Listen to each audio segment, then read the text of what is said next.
ಕೇಳ್ತಾ ಇದ್ದೀರಾ ಭಕ್ತಿ ಸ್ಟುಡಿಯೋ ರೇಡಿಯೋ ಸಿಟಿ 91.1 ಅಲ್ಲಿ ಆರ್ಜೆ ನಿಖಿತಾ ಜೊತೆ. ಇವತ್ತಿಗೂ ನಾವು ಆಚರಿಸುವಂತಹ ಎಲ್ಲಾ ಆಚರಣೆಗಳು, ಹಬ್ಬ ಹರಿದಿನಗಳು ಒಂದು ವಿಶಿಷ್ಟವಾದಂತಹ ಮಹತ್ವದೊಂದಿಗೆ, ಕಾರಣದೊಂದಿಗೆ ಹುಟ್ಟಿರುತ್ತೆ. ಅಂಥದ್ರಲ್ಲಿ ಪ್ರತಿ ಹಬ್ಬ ಹರಿದಿನಗಳಲ್ಲಿ ಸೌಂದರ್ಯವನ್ನು ಹೆಚ್ಚಿಸೋದಕ್ಕೆ, ಸಂತೋಷವನ್ನು ಹೆಚ್ಚಿಸೋದಕ್ಕೆ, ಲಕ್ಷ್ಮಿಯನ್ನು, ಐಶ್ವರ್ಯ, ಸಂಪತ್ತು, ನೆಮ್ಮದಿಯನ್ನು ಬರಮಾಡಿಕೊಳ್ಳುವಂತಹ ರಂಗೋಲಿ ಈ ಒಂದು ಕಲಾ ಪ್ರಕಾರವನ್ನು ಪ್ರತಿ ಮನೆಯ ಮುಂಭಾಗದಲ್ಲಿ ನಾವು ನೋಡ್ತೀವಿ. ಈ ರಂಗೋಲಿ ಹುಟ್ಟಿದಂತಹ ಕಥೆ ನಿಮಗೆ ಗೊತ್ತಾ? ನಿಮಗೆ ಅಗಸ್ತ್ಯ ಋಷಿಯ ಬಗ್ಗೆ ಗೊತ್ತಿದೆ ಅಲ್ವಾ? ಅಗಸ್ತ್ಯ ಋಷಿಯ ಪತ್ನಿ ಲೋಪಮುದ್ರಾ ಅಂತ ಹೇಳಿ, ಇಬ್ಬರು ಕೂಡ ಒಂದು ಶಾಂತವಾದಂತಹ ಸ್ಥಳದಲ್ಲಿ ವಾಸಿಸ್ತಾ ಇದ್ರು. ಮತ್ತು ಸನ್ಯಾಸಿಗಳು ಅಂತ ಕೂಡ ಇವರನ್ನು ಕರಿತಾ ಇದ್ರು. ಲೋಪಮುದ್ರೆ ಅತೀಂದ್ರಿಯ ಶಕ್ತಿಯನ್ನು, ಸಾಕಷ್ಟು ಜ್ಞಾನವನ್ನು ಪಡ್ಕೊಂಡಿರುವಂಥವಳು. ಈಕೆ ಏನು ಮಾಡ್ತಾಳೆ? ನನ್ನ ಪತಿ ಸಾಕಷ್ಟು ಯಾಗ ಯಜ್ಞಗಳನ್ನ ಮಾಡ್ತಾ ಇರಬೇಕಾದ್ರೆ, ಆ ಸಾಕ್ಷಾತ್ಕಾರಕ್ಕಾಗಿ ಪ್ರಯತ್ನ ಪಡ್ತಾ ಇರಬೇಕಾದ್ರೆ, ಅಥವಾ ಆಧ್ಯಾತ್ಮಿಕ ಅಭಿವೃದ್ಧಿಯಲ್ಲಿ ಪ್ರಯತ್ನ ಪಡ್ತಾ ಇರಬೇಕಾದ್ರೆ ಪತಿಗೆ ಸಹಾಯ ಮಾಡೋದಿಕ್ಕೆ ಅಂತ ಹೇಳಿ ಲೋಪಮುದ್ರ ಏನು ಮಾಡ್ತಾಳೆ? ಯಜ್ಞಕುಂಡದ ಸುತ್ತ ಆಕೆ ಬಣ್ಣಗಳನ್ನು ಬಳಸಿ ಈ ಆಕಾರಗಳನ್ನು ಮಾಡ್ತಾಳಂತೆ. ಅದು ರಂಗೋಲಿ ಅಂತ ಹೇಳಿ ಕರೆದ್ರು. ಇಷ್ಟಕ್ಕೆ ಮುಗಿಲಿಲ್ಲ ಕತೆ. ಆಕೆ ಏನು ಮಾಡ್ತಾಳೆ?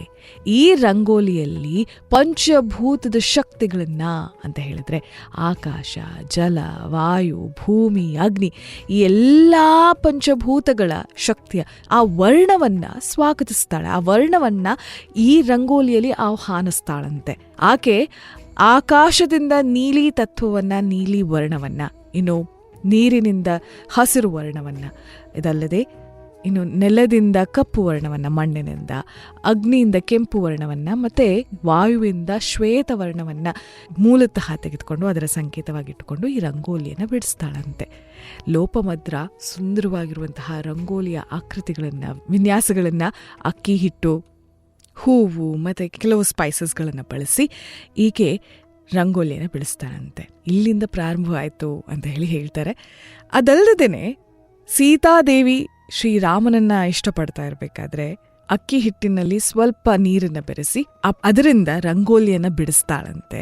ಮತ್ತೆ ತಾಯಿ ಮಹಾಗೌರಿ ಈಕೆಗೆ ರಾಮ ಪತಿಯ ಆಗೋದಿಕ್ಕೆ ಆಶೀರ್ವದಿಸ್ತಾಳಂತೆ. ಅಷ್ಟೇ ಅಲ್ಲ, ಇನ್ನೊಂದು ಕಥೆಯಲ್ಲಿ ನಾವು ತಿಳ್ಕೊಳ್ಳೋದಕ್ಕೆ ಹೋದಾಗ ರುಕ್ಮಿಣಿ ಶ್ರೀಕೃಷ್ಣನ ಪತ್ನಿ ರಂಗೋಲಿಯನ್ನ ದ್ವಾರಕದಲ್ಲಿ ಅವರೆಲ್ಲ ಹೋಗಿ ಅಲ್ಲಿ ಸೆಟ್ಲ್ ಆದ್ಮೇಲೆ ರಂಗೋಲಿಯನ್ನ ಆಕೆ ಬಿಡಿಸ್ತಾ ಇದ್ಲಂತೆ.